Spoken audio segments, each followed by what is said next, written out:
ଲଗାଣ ବର୍ଷା ଯୋଗୁଁ ଉଛୁଳୁଛି ଶାଳନ୍ଦୀ ଓ ବୈତରଣୀ ନଦୀ। ଦୁଇ ନଦୀରେ ବନ୍ୟା ଜଳ ପ୍ରଭାବିତ ହେଉଥିବା ବେଳେ ବିପଦ ସଂକେତ ପାର କରିଛି।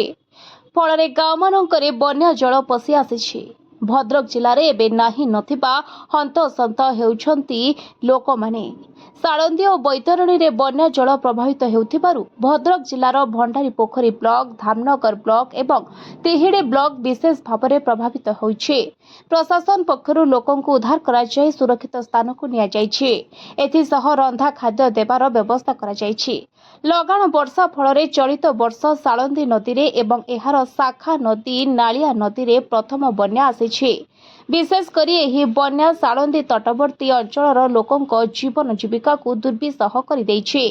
ପ୍ରବଳ ବର୍ଷା ଏବଂ ବନ୍ୟା ଯୋଗୁଁ ଅନେକ ଗାଁର ଲୋକମାନେ ଜଳବନ୍ଦୀ ଜୀବନ ବିତାଉଥିବା ବେଳେ ଶହ ଶହ ହେକ୍ଟର ଚାଷ ଜମି ଜଳାଜନ୍ନ ଅବସ୍ଥାରେ ପଡ଼ିଛି। ବନ୍ୟା ପାଣି ଗାଁ ବାହାରେ ଓ ଗାଁ ଭିତରେ ଜମି ରହିଛି। ସବୁଠି ପାଣି ଆଉ ପାଣି। Bureau report, voice of Odisha live.